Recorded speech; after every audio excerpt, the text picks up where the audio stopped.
everyone. Thank you for joining us today at Elevating Founders.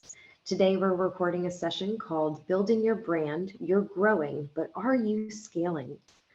Thank you, everyone, for joining us. Today, we have Natasha, Neil, and Nadia. I'm going to start with you, Neil. If you could tell us a little bit about yourself, your role, and what company you're working with. Absolutely. Thanks very much. So my name's Neil Roof. I'm one of 3 co-founders of Disrupt award-winning TapTrip, a business travel booking tool for small to medium-sized businesses. My role encompasses brand, partnerships, and commercial strategy. Thank you, Neil. Natasha, what about you? Hi, I'm Natasha Litton. I work at Seedcamp. We're an early stage pre-seed and seed investment fund, and I have quite a hybrid role. I basically run everything that is post-investment, so how we support our portfolio that stands at over 400 companies strong, and how they build their business. And my kind of core focus and background is in brand and marketing, so take a particular interest and actively support the companies and how they think about all that fun stuff. Thank you, Natasha. Sounds like you do have a lot going on your plate as well. Nadia, what about you? Can you tell me about yourself? Hi, sure. I'm Nadia Sood. I'm a co-founder and the CEO of Credit Enable. And Credit Enable is a credit insights and technology company. We built a platform that helps small to medium-sized enterprises connect with formal financial institutions to get access to affordable financing.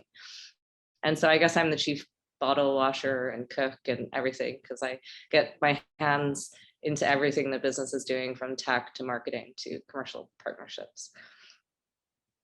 I tend to find that as a common theme with people we talk to, a lot of hats, a lot of juggling, many roles within their company, as well as balancing things outside of their professional life as well. So let's start talking about decision making. When you're launching a company, you have to make micro and macro decisions all the time. Is it when to launch? What do you call the company? What font should you use? How do you make decisions quickly, but making sure that they're the right decision for your team? Nadia, let's start with you, please. Sure. Well, we try to take a really data-driven approach. Obviously, being a financial technology company, we generate a lot of data on what we do and on the experimentation that we're doing. So in terms of making those decisions, we try to start with the data first, see what it tells us, and then take a call based on that. Are we always right? Not necessarily, but we try our best to do that. And that helps me take decisions more quickly, because I'm not trying to sort of intuitively understand what a picture might look like without having kind of some anchor points. What does it look like for you when you're not right? Well, it's obviously very disappointing. And of course, you think you've gone down the right path. You then have to sort of unpick the thing you're doing and also motivate the team, because if especially if it's a big decision and then it goes awry, then obviously everybody's energy goes into that, and then it doesn't work out and you don't feel particularly good about it. So we try to laugh as well and say that, we're not always right. We're trying to do the best, and that we can also take some pleasure in our ability to quickly pivot. And that's what we try to focus on, is like, okay, we're going to make a mistake, but we'll quickly pivot out of it if we understand quickly that it is not the right thing to be doing.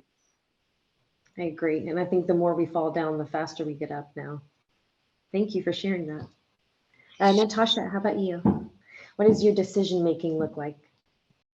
I mean, look, in every organization, it's very different, but I guess at somewhere like Seedcamp, we're having to make decisions all the time across so many different things, right? It's everything from the, key decisions being what investments do we make? We're a very high volume investor, sort of 35, 40 plus investments a year. So like, when do we say yes? When do we say no? But also, like, what are we building? How do we productize? And I'm really thinking about, for us as an organization, we have a ginormous portfolio. So what products can we build to help us better scale and serve that portfolio? And then similarly, when it's not working, like, what data sets are we sort of tapping into and feedback to then say, actually, do you know what?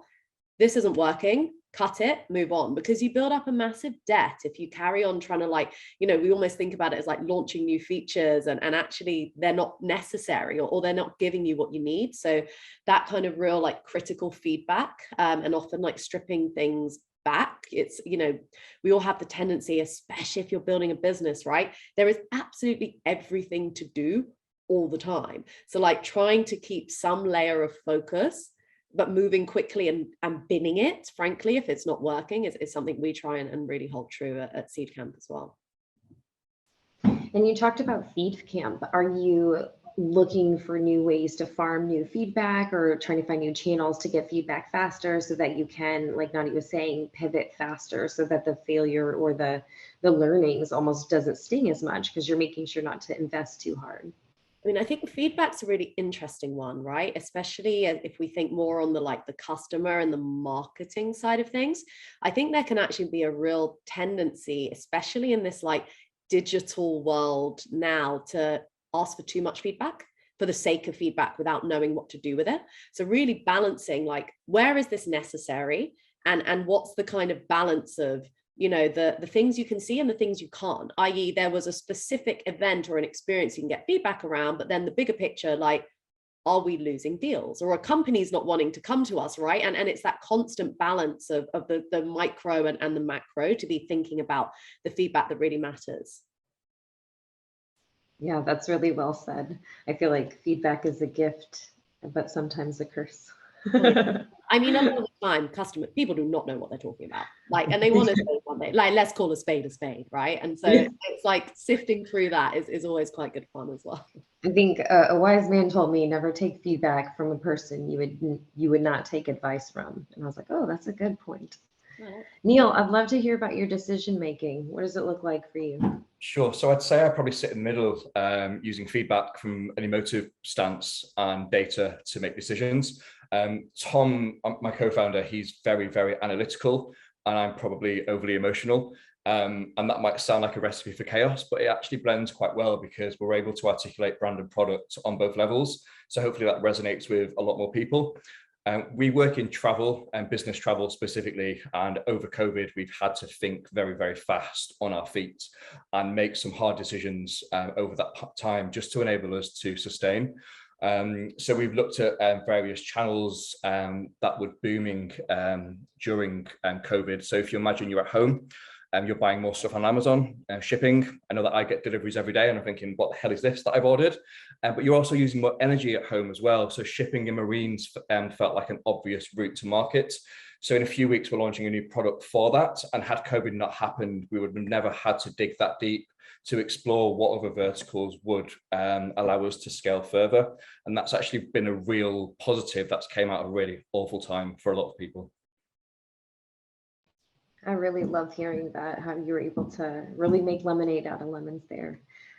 And so I'd love to ask you a follow-up on that, is thinking of rebranding and pivoting.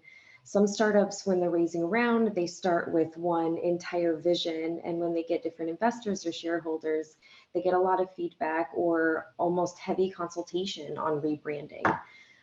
Some of these are optional, some, as we know, aren't. What are some things that you kept in mind going through that? And maybe it was a little bit of an influence as a team because you are at the top, but it's really as a team, you're the leader and you have everybody's trust as well. Yeah, absolutely. So when we launched TapTrip, we wanted to take the corporate out of corporate travel. You see a lot of businesses in the industry, it's suits, it's grey, it's stock imagery at airports. It's so boring and it's not fun. And if you look at the global workforce right now, 74% are millennials and Gen Z. So when we did the TapTrip branding, we really looked into personas, tone of voice, how can we resonate with those types of travelers, and we made it fun and vibrant, but inclusivity was also at our core. So we wanted to have really an ambassador that represented no one and everyone at the same time. And naturally and logically, we went for a drag queen who was on RuPaul's Drag Race.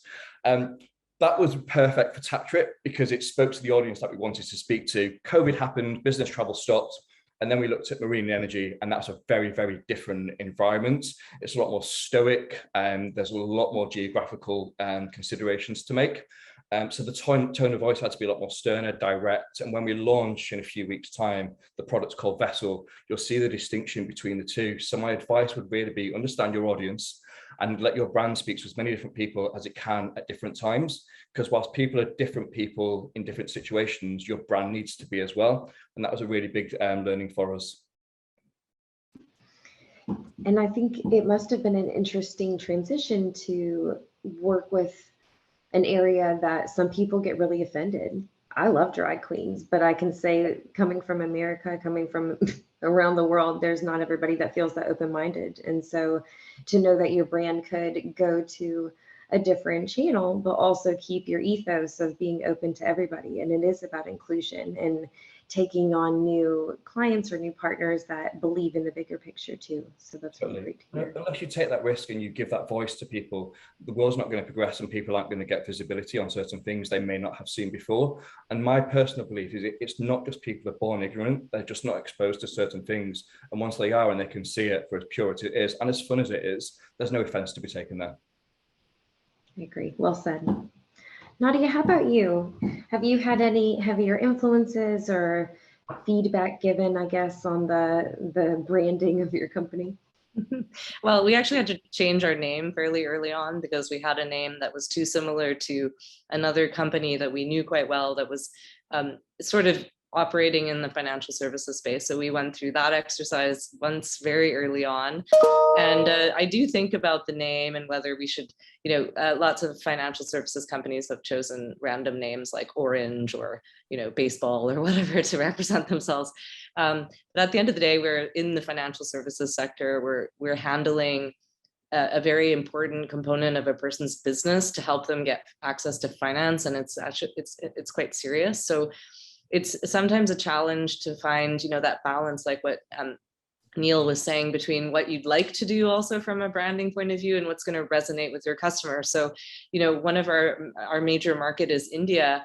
And the really interesting learning for me there has been that like innovation in advertising doesn't work. People want to see pictures, like stock imagery of families kind of looking a bit happier, entrepreneurs looking a bit happy and getting a loan and sitting at a desk in their office.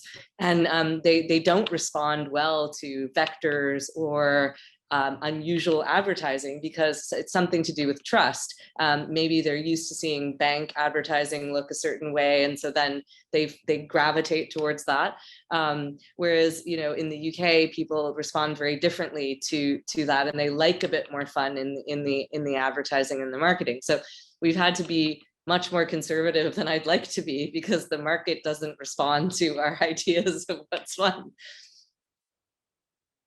You have to wave your creative flag other places. I totally get it. And that's great that you were able to recognize that early on as well. I'm sure that was a little bit of a learning experience to test a new market and learn things as you go. Yeah. Natasha, what about you? Let's talk a little bit about any rebranding that you've seen come through Seedcamp.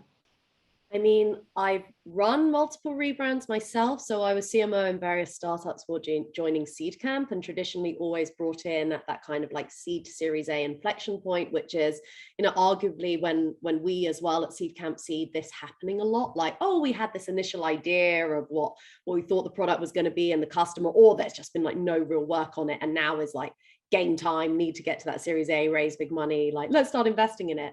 But I've seen anything and everything, right? Like running those processes myself, having to really battle with founders around like, why a rebrand? Like, what do you actually think it's going to achieve? Like changing your logo or name is not going to solve like ingrained operational issues or the fact like no customer wants your product, like so I think there's a real educational thing that has to happen about, and which I always work very strongly on, whether I'm running the rebrand myself or advising companies. It's like, what problem is this solving, and then what do we need to do as an organization to try and solve it? And actually a good example of that was even when I joined Seedcamp. Like Seedcamp had been an accelerator and had this big legacy and had been trying to operate and was operating and acting as a fund. And they'd had like 3 years of behaving as a fund, but everybody was still calling it an accelerator. And it's really interesting, having gone from startups where you don't have legacy, you have no history, you have to build the entire brand, but you have more freedom to create because you don't have that legacy problem. Whereas at Seedcamp, it was the opposite. There was a legacy and needing to retrain. And so when it came to the work and the strategy and what to do at Seedcamp, it was a repositioning, not a rebrand. And I think a lot of people get confused by what these terms are. And a repositioning is just actually thinking about, where do we sit in our market now? and how do we best, you know, frame our message, and how does that come to life both visually and verbally to communicate actually what it is we're doing, and then how do we look at ourselves like operationally and the products and experiences that we're building and ensure that those marry, because often there's a disconnect, right? So, you know, but I've seen everything. We've got, you know, I think especially in startup land these days, like there is this real like over, you know, tendency and over indexing on the very, trying to be very bold and very this, that, and the other. And kind of to Nadia's point, like if that's not what your customers want from you, don't bloody do it. And, you know, you have to really separate your own ego often and what you want to do versus actually where the customer like real need is, which can be difficult because you also need to maintain a level of authenticity in the communication and the tone, because especially in the early stages, it's pretty much coming from you as the founders to make sure it still feels like a real expression of you know who you are as well, because you are the business fundamentally. Well, I think you hit on a good point is the consistency. How can you make sure through the rebrand that the consistency is there? Is it the ethos? Is it the people? If it's not the logo, you know, is it the company? And I totally agree. Even with a pivot, if you solve the problems, they pivot with you. Yeah, totally. And people, you need to treat it like a sprint, really, when you're thinking about like, if you're undergoing any of this work, actually then creating like a proper timeline of every touch point that it needs to get updated across and bringing all of your team alongside you. You'd be amazed, even in early stages and with small teams, like if these things start happening in silos, like, and if you have an internal comms problem, like you're really screwed, because if you can't get everyone aligned internally, like, you know, how the hell are you going to get everybody on board when you actually try and start selling externally? So in thinking about that, when startups come on, they say that they've just raised a round and now they have a bucket for marketing. And I'll say a bucket. A marketing, the word is just such a large umbrella term. This can be Google searches, Google ads, Facebook. It could be huge booths at a conference. How would you, and when Natasha, will start with you, how do you suggest saying a brand new CMO taking a bucket of money and really dividing it successfully? It's really difficult, right? Because you're constantly tussling between the requirement for short-term like spikes, which is what investors are expecting to see and what you need to be able to, you know, if you're going down that VC sort of route, you know, demonstrate you're able to achieve, versus if you want to build anything sustainable or with any longevity, needing to do and invest in those longer term like brand building and awareness pieces. So I think like that foundational element of actually like really interrogating who you are, why you exist, why that matters, who you're for, and that positioning work is critical. It doesn't need to cost a huge amount of money, but it's like a critical like investment of time from the leadership of the organization. And then with the, you know, with any marketer you're bringing in, it's about, you know, I think the 80-20 rule kind of works here. It's like 80%, like invest 80% in stuff that you know is actually delivering the results you need, and then save some from experimentation. The beauty of being early is that it isn't set yet, and you can start to experiment. And depending on, you know, what it is that the business needs, like there aren't that many channels in the grand scheme of things, but when you start identifying, you know, your tone of voice, and that's why this foundational stuff is really key. When you know where you sit in the market and your tone, kind of, you know, to what Neil was saying, and why it made sense for them to, you know, use a drag queen as like the kind of the voice and face of the brand, like that would have come from a solid foundation. You don't just shove, you know, a mascot or a face on the brand without really interrogating where that comes from. And then you start thinking about, cool, well, how do we deploy that to our best advantage? Like how much should we be spending on, you know, depending on the type of business, maybe it's business travel, so it's LinkedIn advertising, or it's, you know, whatever it is. And then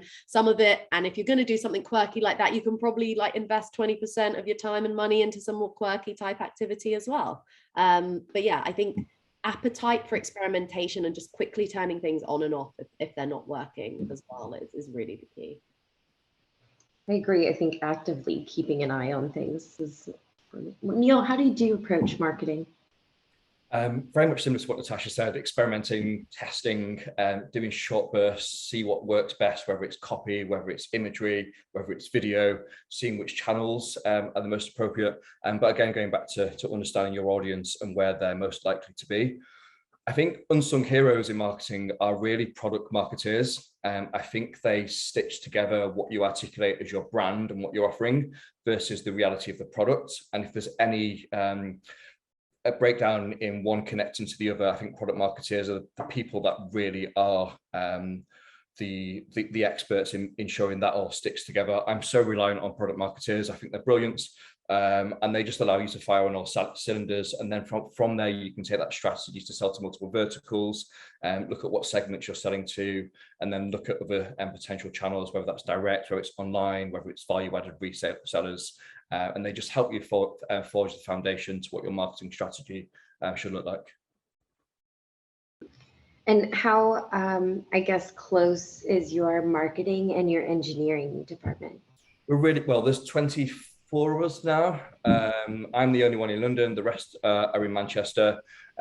We speak on 2 stand-ups a week altogether.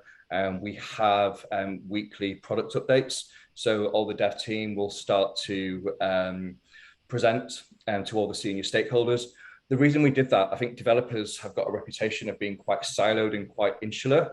I can categorically tell you none of ours are, particularly when they've had a drink.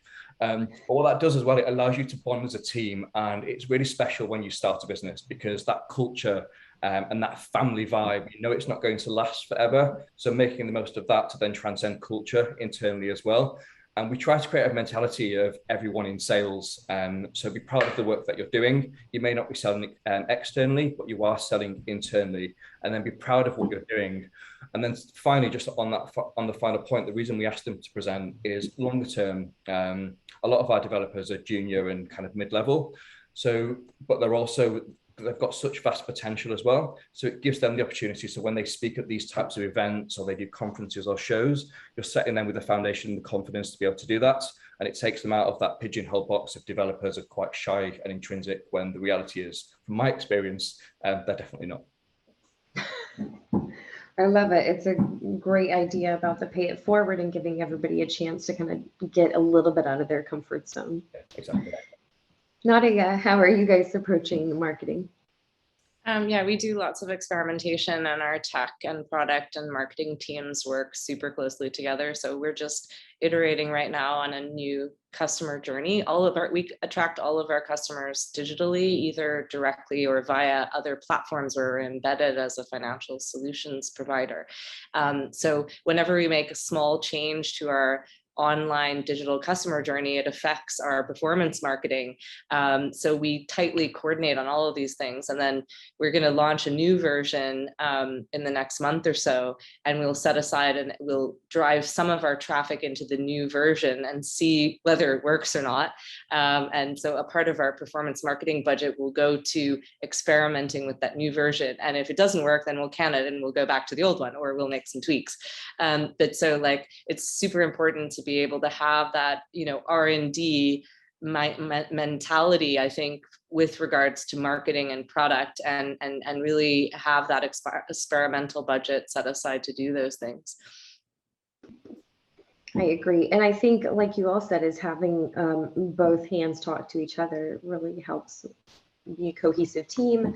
On the playful side of getting people to remember that they're working together, you know, they're on the same team, but also building things alongside each other. So I have one more mega question. When you're talking to CEOs and founders and people who are building out a brand or a company or even a department in a larger company, what would you say about building out your personal brand alongside of it?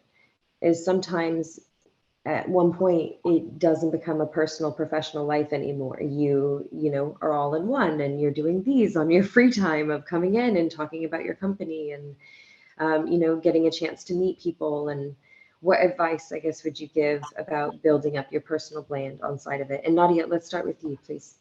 Sure. Yeah, I think it's absolutely vitally important. And prior to setting up this business, I had been in really senior roles in large companies. So obviously, you know, you have a brand that's already established, that's backing you, behind you. And so it to some extent, you don't have to focus that much on your own personal brand if you come out of those large corporate institutions. But when you're starting a company, you need to get known, and the company does too. And it was a transition, like mentally, that I had to do. And my team really pushed me, and they were like, you have to build your LinkedIn presence. You need to we're going to give you targets for how many people are going to be your followers, because then we can attract them to the company. And I was always like, what are they talking about? And it makes me uncomfortable. I don't want to promote myself that much, but they're absolutely right. Every time I post things, then the company gets more followers and more traction, and we get noticed more. So we actually take it very seriously. We also, everything around building the company's brand, we systematically, apply for opportunities where, we can get awards or things like that. And it's part of our calendar. So it's not haphazard. It's a core part of how we do things. And of course, the team puts me forward for things too, where they think there's going to be value in my being recognized as an entrepreneur. So I think these things, you have to definitely, my only advice would be like, don't neglect how important they are, and also how important they are to attracting investment capital, because when you're on the radar of investors, they get more, and they can see progress, whether in the press or because of awards you're winning, they get more excited, and then it becomes like a virtuous cycle. So it's really, really important, and you have to spend time on it actually as part of your day job every single day. I like that. It's a personal investment to it all, but it still comes back to the company in the end too. Natasha, what about you? How are you approaching and especially I feel like you said that you worked at a different startup before, or a couple different startups before Seed Camps. How are you keeping up with your personal brand, even through transitions? It's an interesting one. I think, and I totally agree in the value that personal brand can bring, but I also think that we're in this world at the moment where there is so much noise and competition, and everyone sort of constantly spewing stuff out there. To be honest, like, not everyone should have a massive personal brand, because for them personally it might not be the thing they want, and I totally get the value it can bring to the company. But a lot of people start investing so much in the personal brand building side of things, and it's easy to get swept up because you see all these posts and you see all these things, but it's like, but how's the actual business or the product doing and performing, right? And I guess I've definitely seen people quite guilty of that and over-indexing on the personal brand to mask actually like a not very well performing company and business. That's only ever going to get you so far.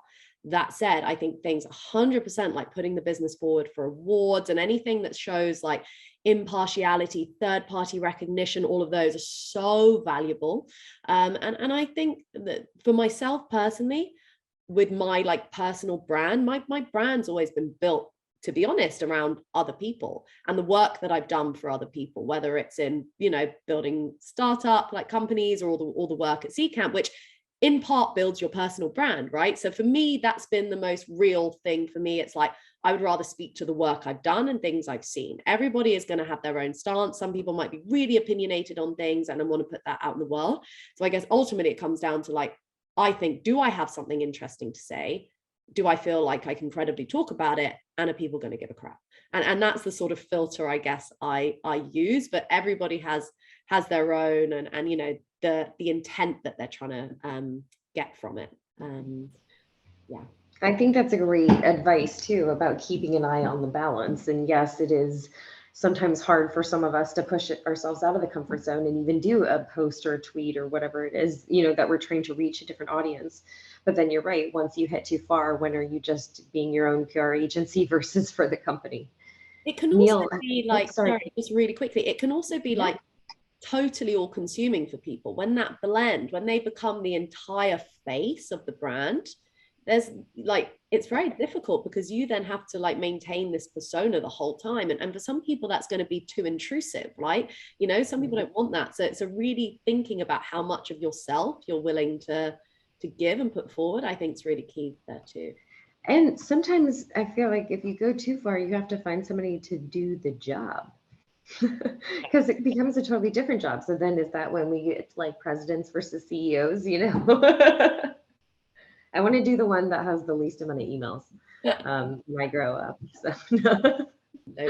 No, what about you? And It's true. And it's also like there's also a risk, of course, that you can, like Natasha was saying, if you promote yourself too much, then it's also a lot harder when things go wrong, because, you are going to have times when the business has issues or something's gone wrong with the product launch or whatever. And if you're too much on the self-promotion front all the time, then it's really hard to kind of bounce back from those things. So also humility is super important as well, Which, and I do think that was nice of you to say, is the impartial or the different contests are ways to have other people to your horn as opposed to you doing it yourself. Yeah, or your customers, they're the best advocates, right? Like if they like what you're doing, then, or your clients, then it's the best brand promotion ever, because it's really somebody that was meaningfully impacted by what you're doing, rather than you saying I'm amazing all the time. I love it. All right, Neil, let's hear it. So for me, I'm a weirdo. I'm a self-confessed weirdo, and I'm comfortable with that. I hate terms like connect with, take this offline, reach out, and just any corporate jargon / slang. I'm allergic to suits. Every awards dinner I go to, I pretend that I've broken my toe so I can wear trainers. And I hate conformity. So I feel if people own their true authentic self, I know that's a real cliche statement to make now as well, they're a lot more personable, they're a lot more relatable, and they're more authentic. And I think it's really important for people to take power from their own personality. And like Natasha said before, you can get so wrapped up in this personal branding that you forget who you are. And when you're not your actual true authentic self, then you're just not relatable and likable. So I think that's something to keep hold of. And then another of Natasha points as well, I think personal branding can be quite insular, quite selfish, and quite ego-driven. I think it's more important to look at what the team branding looks like and what your team represents as an organization. And then you articulate that better in the messaging and what you say and what you put out there. And don't just say words, do actions with it. We're really conscious when we launch Vessel that 3% of carbon, it's produced by the marine energy sectors. And that's been a real struggle for us to get our head around. So we've looked at innovative ways where we can start to offset that. And I know that planting trees seems to be the real common approach to sustainability. But instead, we've partnered with a charity called Blue Marine, and they replenish the ocean beds with oysters so that they start cleaning the shores. And it's just a small touch. And as a startup, we can't do much more than that right now. But I still think it's really important to put that branding and that message out there about what your intentions are. And then as you grow, you can do more as a business level and at a personal level as well. I 100% agree. I like that idea of the team mentality, but also, like you said, it's coming from a good place. It's talking about what you're working on. Totally. I did hear of this startup that is working on creating 3D printed coral that is going to help the coral grow back, because there was, a while ago that the big cruise ship like destroyed a bunch of it, and so then they're finding ways to use elements that's slowly biodegradable, and it'll help like the coral grow bigger. So I like that a lot of startups are thinking about that, Yeah, that's really cool. I love that. Yeah, me too. Well, thank you guys so much for your time today. I really appreciate you joining us here at Elevating Founders. Everybody here for tuning in, thank you. I hope you got something out of it, and we're here to help. We have an email address. You can reach out to us, and just know that there's a community here that love founders and entrepreneurs, and we encourage uniqueness. Thank you. Thank you. Bye. Thank Very you. much.